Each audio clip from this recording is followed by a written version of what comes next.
Oke. Oke, bismillahirrahmanirrahim. Assalamualaikum warahmatullahi wabarakatuh. Waalaikumsalam warahmatullahi Waalaikumsalam wabarakatuh. warahmatullahi wabarakatuh. Alhamdulillahirabbil alamin. Kita panjatkan syukur kehadirat Allah Subhanahu wa taala bahwa pada hari ini kita bisa berjumpa dalam kuliah perdana online atau daring dalam mata kuliah sastra dalam pembelajaran sejarah. Saya ditemani oleh Ibu Iing Yulianti yang akan bersama-sama saya mengampu mata kuliah ini selama 1 semester. Terima kasih juga atas kesediaan Anda untuk mengambil mata kuliah ini, dan bagi saya ini adalah mata kuliah baru, penugasan baru dari jurusan. Mungkin bagi Bu Iing ini mata kuliah yang sudah dilaluinya beberapa semester sebelumnya. Karena itu pada hari ini saya ingin memberikan pengantar saja dulu. Seperti biasa, metode perkuliahan saya dan Bu Iing sebagaimana perkuliahan pada mata kuliah yang lain. Dosen memberikan sharing wawasan, gambaran secara umum mungkin selama 4 kali pertemuan saja. Jadi pertemuan pertama, kedua, ketiga, dan keempat. Setelah itu mahasiswa akan berdiskusi, presentasi video singkat berdasarkan judul makalah yang Anda pilih dan Anda ajukan nanti kepada kami.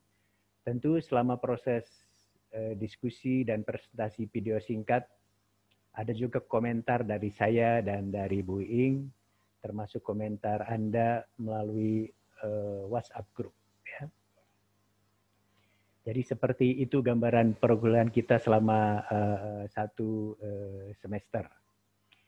Sekarang sebagai pengantar, izinkanlah saya untuk sharing PowerPoint yang juga tentu Anda sudah memilikinya karena tersedia di dalam spot UPI, ya. Nampak ya ininya, sudah saya share dan tentu juga sudah Anda baca. Oke, jadi mata kuliah kita ini sastra dalam pembelajaran sejarah, ya. Ini adalah mata kuliah pilihan yang diharapkan bisa memberikan wawasan kepada Anda sebagai calon sarjana pendidikan sejarah atau calon guru sejarah untuk bagaimana memanfaatkan sastra dalam proses pembelajaran di sejarah. Sebagaimana kita maklum bahwa umumnya diketahui pembelajaran sejarah itu boring, menjemukan, ya. Perlu dicari cara-cara untuk menjadikan pembelajaran sejarah itu menarik, tidak boring bagi para siswa. Dan salah satu yang coba kita eksplorasi dan memberikan wawasan serta sharing pengalaman dengan saudara-saudara adalah kita ingin memanfaatkan karya sastra. Umumnya orang membaca karya sastra itu dengan menarik. Tentu saja karya sastra yang ada hubung kaitnya dengan sejarah dimanfaatkan untuk kepentingan pembelajaran sejarah. Ya. Oke, jadi sastra dalam pembelajaran sejarah itu memang ingin memberikan wawasan, pengetahuan, pengalaman kepada para mahasiswa bagaimana memahami karya sastra di satu sisi dalam kaitannya dengan pembelajaran sejarah di sisi lain. Tentu tidak sembarang karya sastra, kita akan memilih karya-karya sastra yang dinilai memiliki kontribusi dan bisa dimanfaatkan untuk kepentingan pembelajaran sejarah, yaitu karya sastra yang kontekstual, yang ada hubung kaitnya dengan peristiwa-peristiwa sejarah, yang berlatar belakang sejarah, atau mungkin bisa jadi penulisnya adalah merupakan saksi sejarah yang hidup dan terlibat dalam peristiwa sejarah tersebut. Dan tentu saja harus ditulis secara menarik karya sastranya. Bagaimana pembelajaran sejarah akan menarik kalau karya sastranya tidak menarik, tentu menjadi tidak nyambung, ya. Oke, karena itu penting untuk langkah awal sebagai pengantar, dan pengantar yang saya dan Bu Iing berikan mungkin juga tidak akan memakan waktu lama, mungkin sekitar 30-45 menit, karena selebihnya kita akan beralih ke WhatsApp group untuk melihat komentar-komentar Anda tentang kuliah perdana pada hari ini. Oke, sebagai pengantar kita ingin memberi satu pemahaman. Jadi apa itu karya sastra? Ya, sebelum kita kaji tentang pembelajaran sejarah. Banyak pendapat tentu apa itu karya sastra. Saya kutipkan dari Wikipedia, ya, secara umum. Jadi karya sastra adalah ciptaan yang disampaikan dengan komunikatif. Komunikatif tentu saja menarik, ya. Biasanya orang kalau bicaranya komunikatif berarti menarik. Kalau tidak komunikatif berarti jaka sembung, kagak nyambung, tidak menarik, ya. Jadi ciptaan yang disampaikan dengan komunikatif tentang maksud penulis untuk tujuan estetika. Kalau penulisnya bermaksud untuk diseminasi secara seni saja, tapi kalau penulisnya juga untuk menyampaikan bahwa dia mengalami terlibat dalam satu peristiwa dan ingin menyampaikannya secara estetik dalam karya sastra, itu juga sebuah bentuk karya sastra. Jadi karya-karya sastra ini sering menceritakan sebuah kisah, bisa juga sebuah pengalaman, ya, dalam sudut pandang baik orang ketiga atau orang pertama, ya, saya atau dia, ya. Dalam karya sejarah, kalau orang pertama itu autobiografi, dia selalu bilang saya. Tapi kalau orang ketiga tentu biografi karena ditulis oleh orang lain. Karya sastra juga sama, ada yang pakai orang ketiga maupun orang pertama, ya. Dengan plot dan melalui penggunaan berbagai perangkat sastra yang terkait dengan waktu mereka. Jadi sastrawan ini dia menulis karya sastranya bisa dari pengalaman yang dia alami, bisa juga hanya berdasarkan imajinasi dia, tentu hasil bacaan, hasil renungan, satu periode yang tidak sejaman dengan dia. Ya. Jadi saya menulis biografi orang lain yang berbeda dengan zamannya dengan saya, itu berarti kalau saya sastrawan, saya telah menulis karya sastra yang tidak pada zaman saya. Ya. Nanti saya akan tunjukkan mana karya sastra yang ditulis pada zamannya, dan mana karya sastra yang ditulis oleh sastrawan bukan pada zamannya, tapi zaman di mana dia sendiri tidak hidup di dalamnya. Tapi intinya karya sastra adalah mengisahkan, ya, sebuah pengalaman, sebuah wawasan dari penulisnya, ya, yang terkait dengan peristiwa maupun zaman di mana yang bersangkutan hidup, mengalami atau tidak mengalami. Itu saya kira karya sastra. Tentu nanti akan banyak jenisnya. Lantas apa itu pembelajaran sejarah? Saya coba kutipkan pendapatnya Profesor Dr. I. Gedewije, seorang dosen dari Universitas Pendidikan Ganesha, Undiksa di Bali.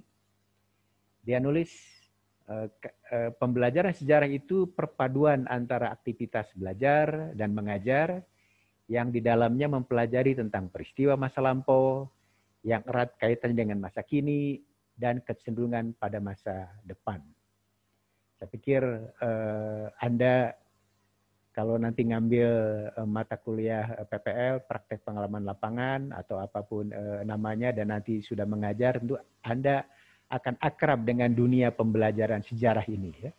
Jadi aktivitas belajar itu tidak hanya guru, tapi juga tentu siswa, ya. Dan Anda belajar dan mengajar itu mengkaji tentang masa lalu, karena ini adalah pembelajaran sejarah ya. Tapi tidak hanya tentang masa lalu, mesti kontekstual, mesti ada kaitannya dengan kekinian, kedisinian. Bahkan bisa meramal ataupun memprediksi kecenderungan apa yang akan terjadi di masa depan. Ya. Saya dan Bu Iing, generasi, saya lahir tahun 1962, generasi 62, sudah memprediksi bahwa tahun 2000-an, abad ke-21 akan terjadi revolusi di bidang komunikasi, informasi komunikasi. Ya. Tapi persisnya seperti apa memang baru sebatas prediksi. Jadi proses pembelajaran daring seperti ini memudahkan orang berkomunikasi, berpindah secara massal dari satu tempat ke tempat lain, itu sudah diprediksi sejak tahun 50-an, 60-an, 70-an. Ya. Nah, Anda sebagai guru sejarah tentu harus punya kemampuan, tidak hanya memahami masa lalu, kaitannya dengan masa sekarang, dan mungkin punya daya prediksi. Kira-kira pada abad ke-22, di mana saya dan Bu Iing mungkin sudah tidak ada, Anda masih hidup, itu apa yang akan terjadi? Kecenderungan apa? Persisnya kita tidak tahu, tapi kita bisa mengenali pola-pola, tren, kecenderungan apa yang akan terjadi. Ya. Apakah manusia bisa terbang misalnya seperti burung? Boleh juga Anda prediksi ya. Oke,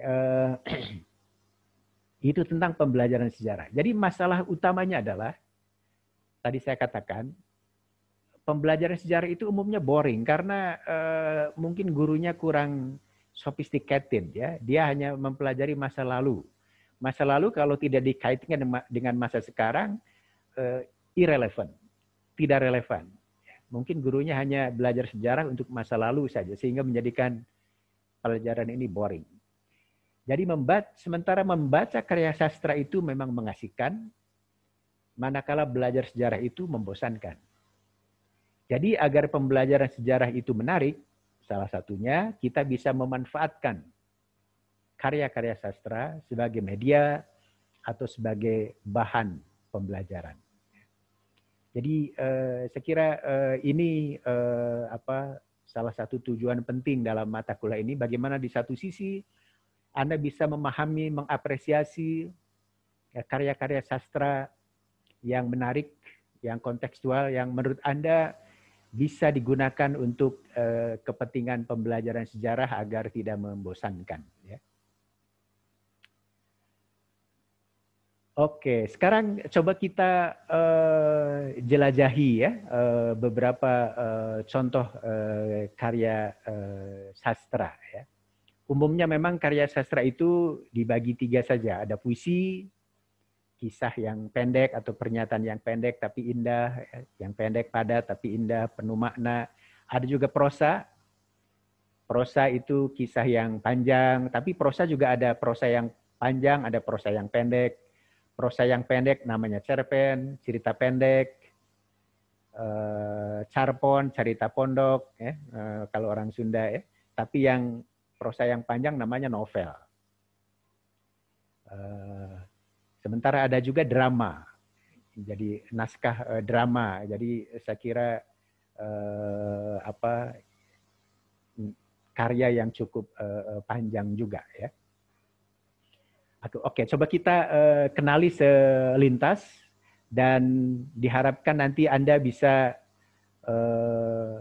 menentukan ya kira-kira kalau nanti Anda ditugasi untuk membuat makalah, bagaimana caranya agar pembelajaran sejarah itu menarik dengan memanfaatkan karya sastra. Anda mau memilih puisi, mau memilih cerpen, mau memilih novel, atau memilih drama. Umumnya drama agak kurang dikenali ya. Orang lebih familiar dengan puisi, dengan cerpen, dengan novel. Tapi nggak apa-apa, kalau Anda tertarik dengan naskah drama, mungkin bisa juga digunakan dan dikembangkan dalam makalah Anda nanti. Ya. Puisi adalah bentuk karya sastra yang mengungkapkan pikiran dan perasaan penyair, perasaan sastrawan, secara imajinatif dan estetik pada zamannya. Sama puisi juga ada yang ditulis untuk menggambarkan suasana zamannya, jiwa zamannya, tapi ada juga puisi yang ditulis oleh sastrawan, oleh penyair untuk menggambarkan zaman yang lampau atau zaman yang akan datang dan sebagainya. Jadi itulah puisi ya. Tapi puisi umumnya adalah pendek. Mana ada puisi yang panjang ya. Dan kata-katanya dipilih yang syarat dengan makna ya. Jadi satu kata dalam puisi itu bisa dielaborasi menjadi satu buku dalam prosa ya, gitu. Kira-kira begitu. Jadi kalau Hairil Anwar menyebut judul puisinya Aku, nah itu oleh sejarawan, oleh ilmu sosial, kata aku itu bisa dianalisis dari berbagai segi sehingga menjadi berjilid-jilid buku, berpuluh-puluh artikel ya. Itulah kata dalam puisi yang pendek tetapi penuh makna ya. Sementara prosa, ada yang prosa pendek disebut cerpen, adalah suatu bentuk karangan pendek yang dibuat berdasarkan kejadian nyata atau fiktif dengan hanya mengambil satu atau beberapa bagian kehidupan tokoh utamanya. Karya sastra itu memang hasil imajinasi para sastrawan ya, yang bisa berdasarkan pengalaman, kenyataan, bisa juga fiktif, tidak berdasarkan pengalaman yang dialami penulisnya, tapi hasil imajinasi, hasil bayangan, hasil bacaan dari para penulis atau sastrawan tersebut. Tapi umumnya sastrawan beda dengan sejarawan. Kalau sejarawan dia menuliskan karyanya itu rujukannya jelas. Ya. Jadi itulah yang menjadikan karya sejarah menjadi ilmiah karena sumber-sumber rujukannya disebutkan secara jelas. Walaupun interpretasinya imajinasi juga. Ya. Tapi kalau sastrawan dia imajinasi saja, tidak peduli dengan sumber. Ya. Kalau dia ngomong ini atau menulis seperti ini, itu berdasarkan hasil rekonstruksi dia. Walaupun dia telah membaca beberapa karya lain, tidak mesti dirujuk atau dicantumkan di dalam karya sastra dia. Ya. Cerpen adalah seperti itu, sementara prosa atau novel adalah karya dalam bentuk naratif, lebih panjang dari cerpen, dari cerita pendek, tentang kehidupan dan peran sentral tokoh-tokohnya, baik yang protagonis maupun yang antagonis, yang disenangi atau yang dibenci, yang pahlawan atau bukan pahlawan, atau bahkan yang netral, ya, yang jelas atau yang tidak jelas, pada zamannya atau pada zaman di luar penulis tersebut. Saya kira ini sekedar supaya Anda memahami saja. Tentu dalam kenyataannya Anda sudah membaca puisi, Anda juga sudah membaca cerpen, Anda juga sudah membaca prosa ya, atau novel. Sementara drama adalah bentuk karya sastra yang dapat diperankan dalam suatu pertunjukan. Ya. Tadi saya katakan naskah drama ini di jagat sastra Indonesia kurang populer dibandingkan dengan cerpen maupun novel ataupun puisi, tapi ada juga beberapa karya drama dari para sastrawan kita yang berlatar belakang sejarah atau dalam konteks sejarah. Kita bisa nanti lihat ya. Jadi karya sastra dalam konteks sejarah itu bisa dimaknai bahwa karya apapun termasuk karya sastra sebenarnya ditulis ataupun hadir dan kita baca, itu penulisnya ketika dia menuliskan karyanya itu tidak hadir dalam ruang atau waktu yang kosong. Jadi ada konteksnya. Jadi imajinasi penulis sastra itu bukanlah di awang-awang, tapi tetap membumi. Dia menggambarkan satu peristiwa, satu tokoh itu berdasarkan pemahaman penulisnya, apakah hasil bacaan, hasil pengalaman, atau hasil refleksi dari refleksi kreatif dari penulisnya. Jadi karya sastra walaupun imajinatif, bahkan fiktif, tapi tetap berpijak pada kenyataan, berpijak pada realitas. Ya. Jadi karya sastra hadir tidak dalam ruang dan waktu yang kosong, tapi ada kaitan, ada konteksnya, baik secara langsung maupun tidak langsung. Nah, karena kita menginginkan proses pembelajaran sejarah itu menarik dan pembelajaran sejarah itu adalah mengkaji peristiwa yang benar-benar terjadi, tentu kita ingin memanfaatkan karya sastra yang latar sejarahnya jelas, yang kaitannya dengan peristiwa-peristiwa sejarah itu cukup jelas dan menunjang proses pembelajaran sejarah kita. Ya. Oke, ini slide terakhir. Karya sastra, kita mengenal ada karya sastra tradisional, dalam konteks sejarah yang ada kaitannya dengan sejarah. Apa ciri karya sastra tradisional? Ya, pada umumnya karya sastra tradisional itu dalam narasinya, dalam mengisahkannya, itu kerap kali mencampur aduk antara legenda, mitos, dan peristiwa yang benar-benar terjadi.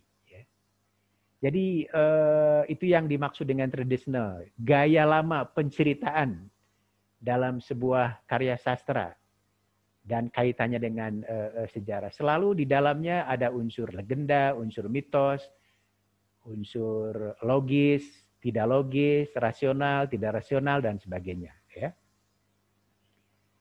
Misalnya di Jawa ada babad Tanah Jawi, ya, babad Tanah Jawi. Jadi orang Jawa ini untuk bisa memahami masa lalu supaya jelas, dia menggunakan istilah babad. Babad itu bahasa Jawa artinya menebang pohon dari gelap menjadi terang. Betul juga silokanya atau analoginya. Ya.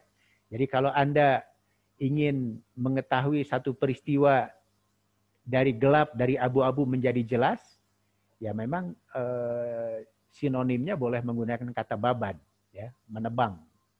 Jadi babad Tanah Jawi ini sejarah tanah Jawa, kisah tentang tanah Jawa, bahkan diceritakan dari Nabi Adam sampai zaman Majapahit, bahkan sampai zaman kerajaan Mataram Islam. Tapi di dalamnya ada mitos, ada legenda, ada juga benar-benar peristiwa yang terjadi. Ya. Itulah genre ataupun gaya pengkisahan karya sastra tradisional.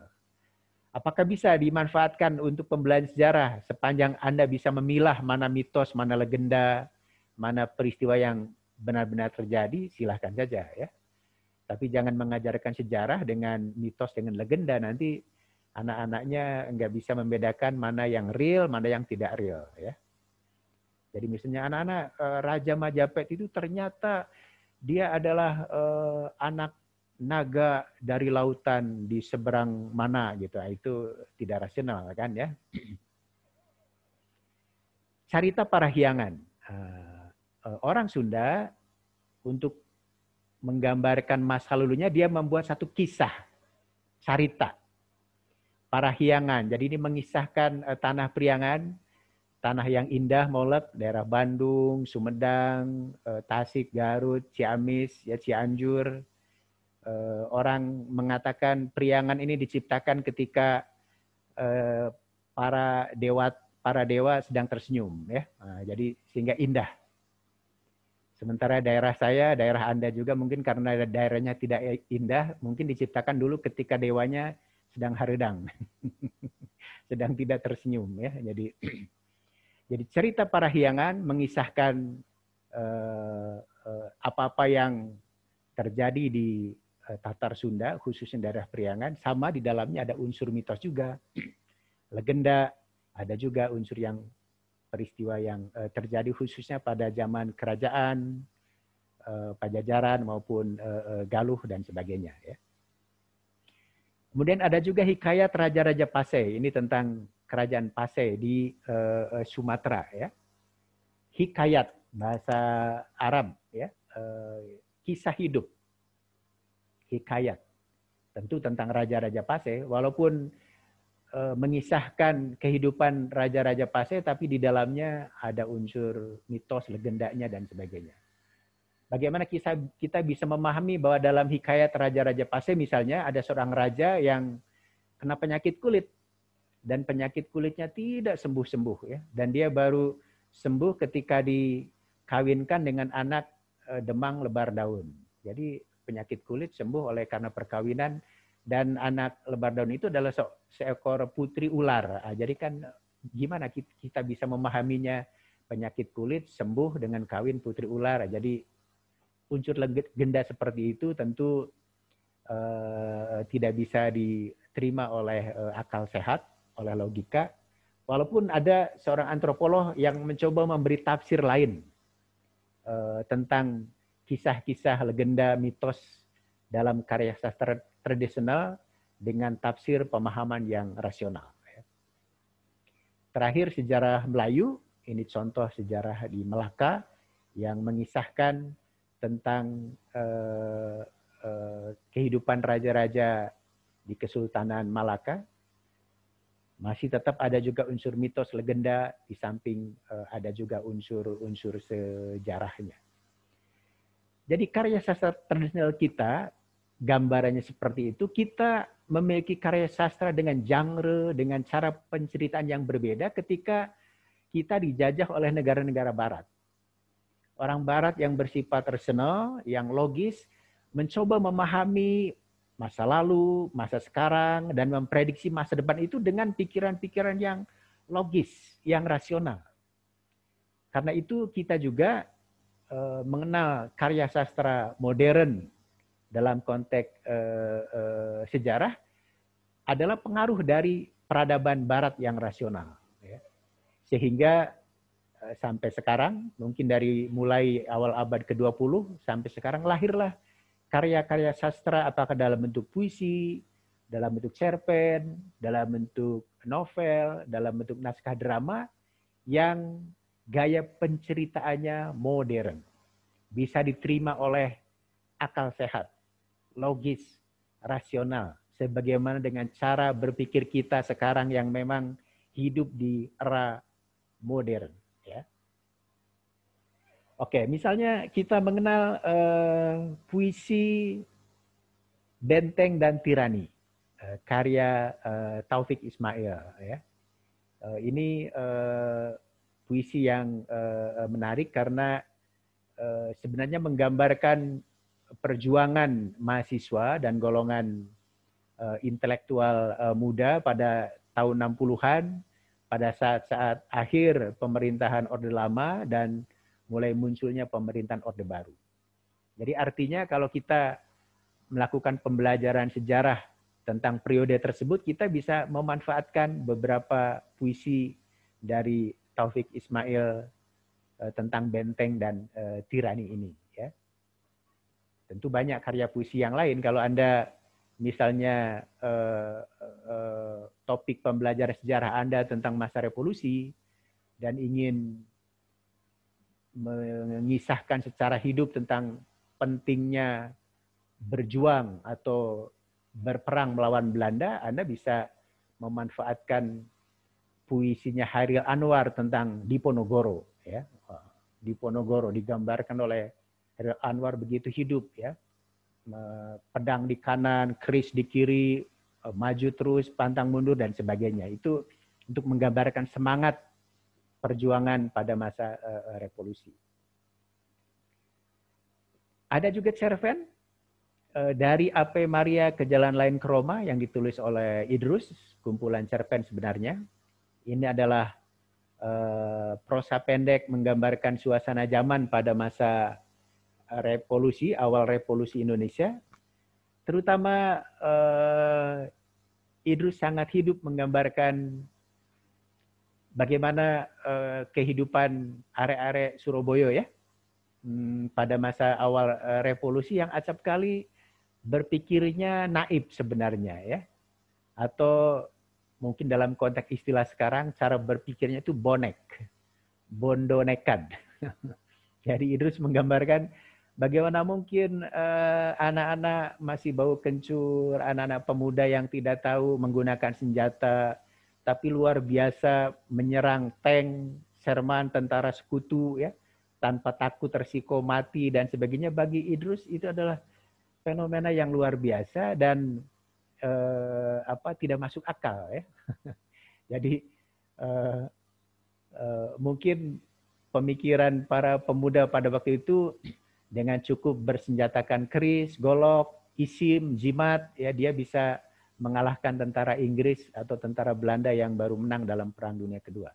Tapi penggambaran suasana zamannya, ya, bahwa pilihan strategi perang itu menjadi pilihan yang sangat favorit bagi pemuda-pemuda di Surabaya digambarkan secara hidup oleh cerpennya Idrus dari Ave Maria Perjalanan ke Roma. Kita mengenal juga ada novel Anak Tanah Air, karya Arif Ayep Rosidi. Ini menggambarkan peristiwa-peristiwa sejarah pada tahun 40-an, 50-an di Jawa Barat, ketika terjadi clash antara pihak TNI dengan pihak DITI. Ya. Mungkin kalau pembelajaran sejarah kita materinya tentang pemberontakan di daerah termasuk DITI, penggambaran yang hidupnya kurang kena. Tapi dengan membaca Anak Tanah Air, kita bisa menyelami bagaimana masyarakat di suatu kampung harus hidup dalam suasana yang cemas,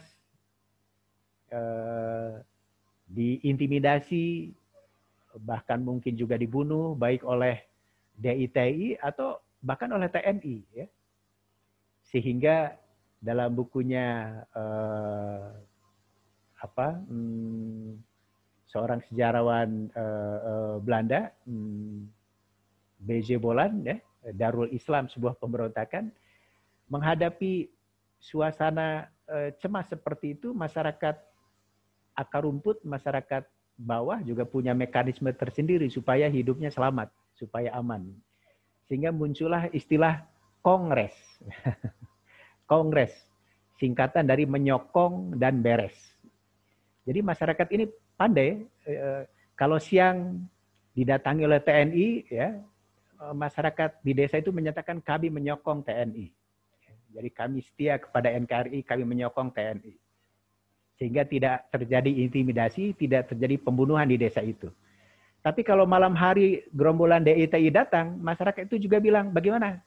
Kata gerombolan DITI, suasana di desa ini. Masyarakat desanya bilang, beres Pak, beres. Jadi nggak ada sesuatu yang mencurigakan, sehingga masyarakat itu dengan hanya berslogankan kongres, menyokong dan beres, itu menjadikan mereka bisa selamat dari tindasan ataupun mara bahaya yang akan dilakukan oleh pihak-pihak yang sedang berkonflik antara TNI dan DITI.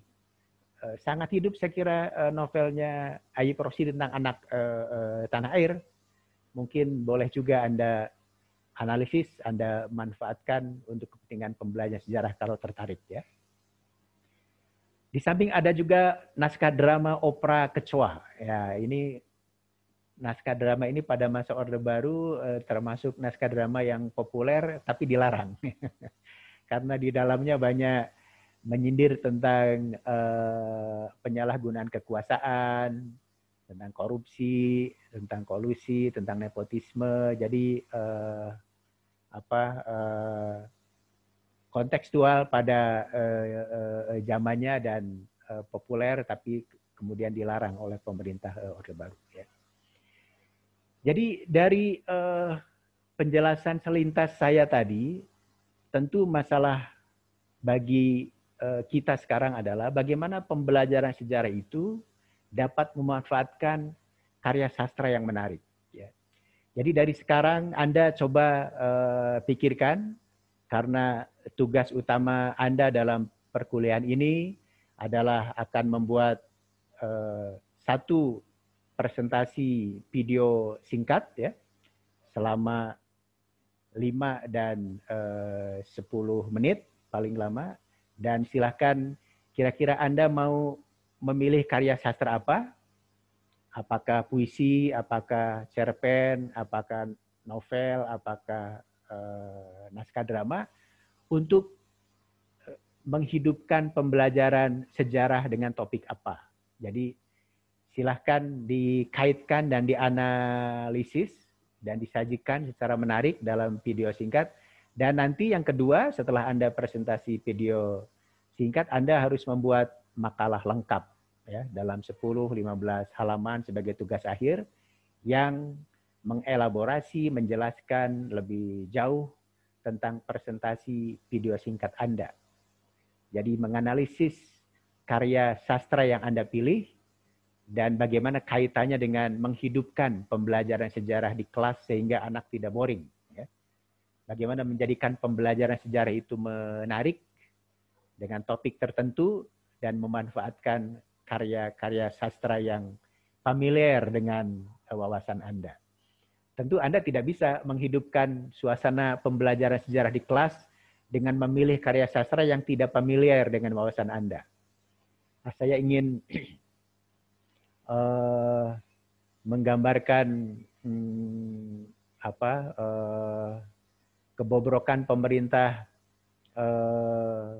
Orde Baru misalnya dengan memanfaatkan karya sastranya Ronggo Warsito misalnya.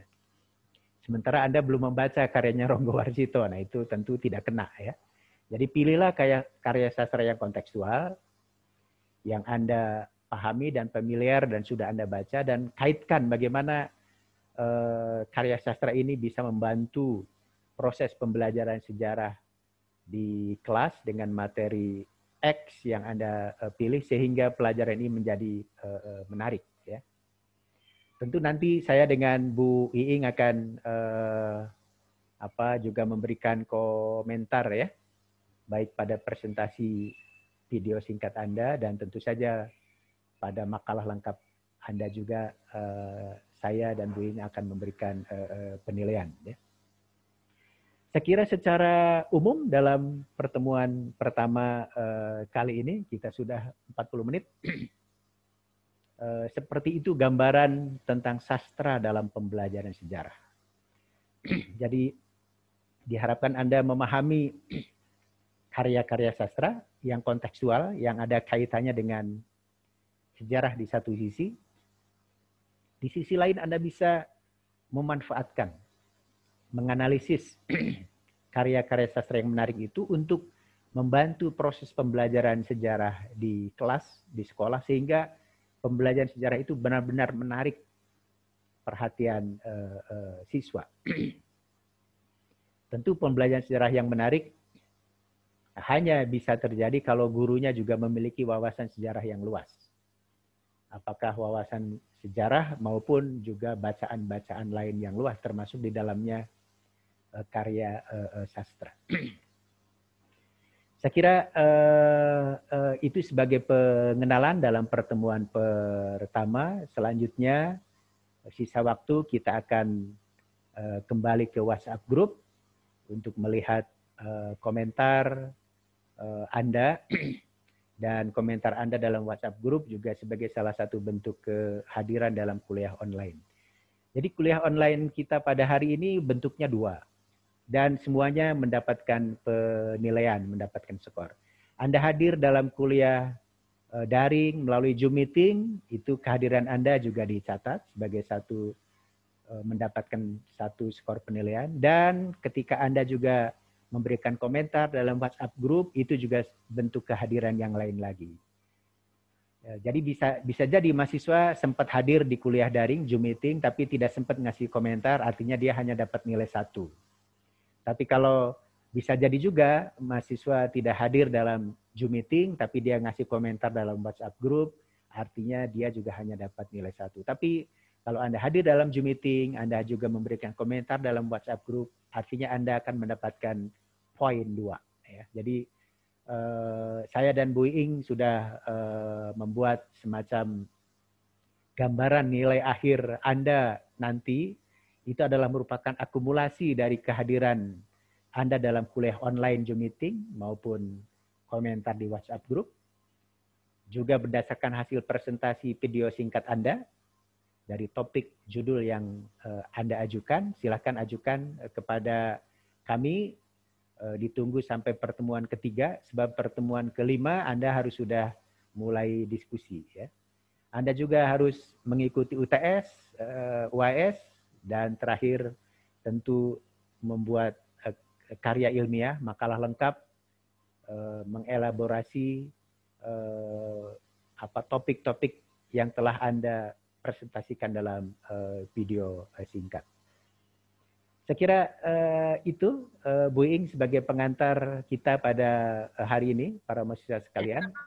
Dan kita kembali setelah ini ke WhatsApp group dan sudah memasuki waktu 43, mungkin 45 menit, tidak sampai 1 jam. Sekian dari saya. Terima kasih. Wassalamualaikum warahmatullahi wabarakatuh. Waalaikumsalam. Terima kasih Pak Andi yang sudah memberikan perkuliahan perdana sore ini ya, bukan pagi ini. Semangat pagi Pak Andi. Terima kasih.